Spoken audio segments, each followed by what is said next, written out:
मरघट में छूटेगी।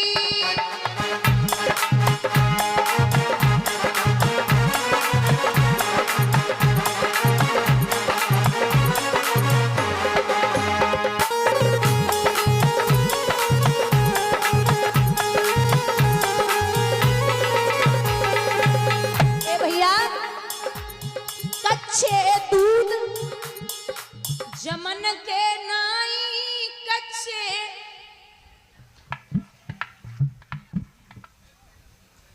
बारात गांव में आ जाओ तो तुम्हारे जैसे लड़का हमारे घूरे बिडरे, उठाए के दोनों हाथ और बोलो, कच्चे दूध जमन के नाई कच्चे,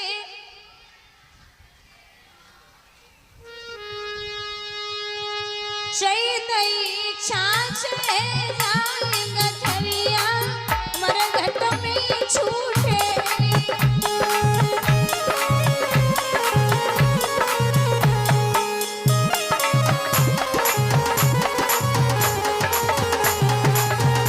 थोड़ा हाथ ऊपर उठा के हरि बोल।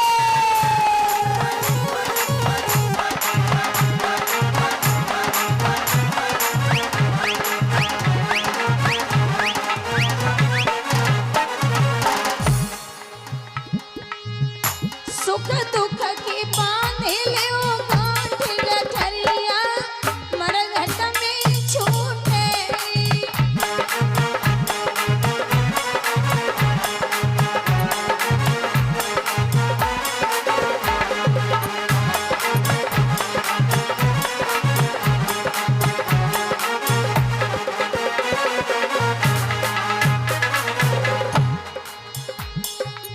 टूटी रस्सी जुड़न की नाई, टूटी रस्सी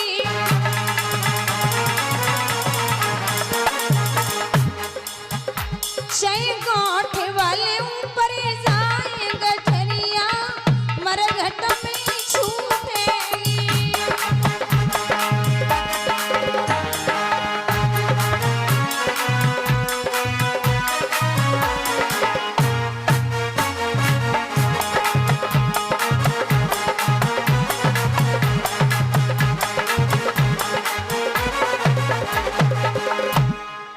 ए भैया, मतलब कि इस दुनिया में लोग भी बड़े लुटेरे ही, तेरे सामने तेरे हैं और मेरे सामने मेरे, तेरे सामने तेरे हैं और मेरे सामने मेरे।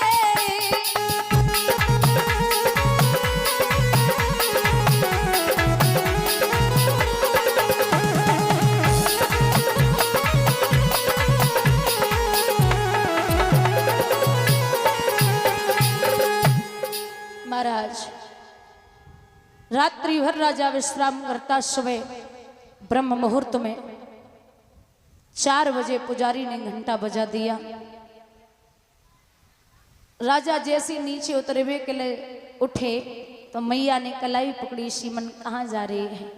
राजा बोले, अरे ओ पगली, नीचे वाली उठ के बैठ गई होवेगी, आफत तो आफत है, जाने दे, जैसी छोड़ो है। अब आप याद रखना, छोटी रानी चौखट से दोनों हाथ लगाई ऐसे खड़ी, यूं खड़ी, दांती को पीस के बोले, कहाँ गए थे? इतनी तेज चिल्लाए सो राजा डराएगा। क्यों हो गात मलिन छटा छवि छीन के सुंदरताई, और चेहरा को ढके गो नूर फिर गई काई। रात सोत घर रहे, जान में निलय रही धमकाई, और बादन की करियो याद कसम मोते।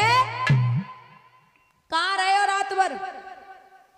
राजा बोले, पागल है क्या है? बोले क्यों? बोले सौत के घर की बात कर रही है, 6 महीने हो गए मैंने उसका चेहरा नहीं देखा, और तू कह रही है कि मैं उससे मिलके आया हूं। अगर भरोसा नहीं है तो ये ले जा तलवार और उसे मार दे। मैं तेरी सौगंध खाता हूं, मैं उससे मिलके नहीं आया।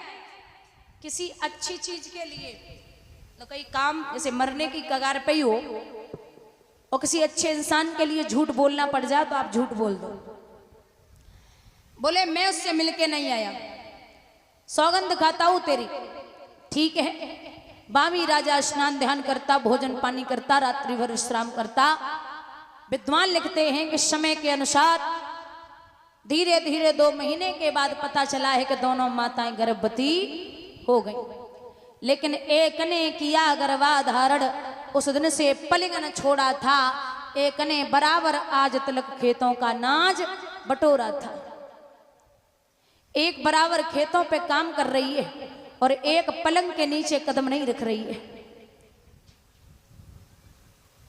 9 महीने के बाद दोनों माताओं के गर्भ से एक एक पुत्र ने जन्म लिया। जो बड़ी रानी का बेटा है वो पत्ते के बिछौने पे पड़ा, दूध की वजह से व्याकुल है। और जो छोटी रानी का बेटा है उसके लिए दूध की नदियां सी बहाई जा रही हैं, राजा दान लुटा रही है। आंगन में बधाइयां बज रही हैं, राजा बड़े प्रसन्न हैं। जो बड़ी रानी है जिनके बेटे का नाम रखा गया है ध्रुव, ध्रुव भगवान का दूसरा अंश है। जब बड़े हो रहे हैं, भले ही सुनीति और सुरुच में नहीं बनती थी, लेकिन उत्तम में और ध्रुव में बड़ी गहरी सलाह थी। बोलना बंद करिए माताओं।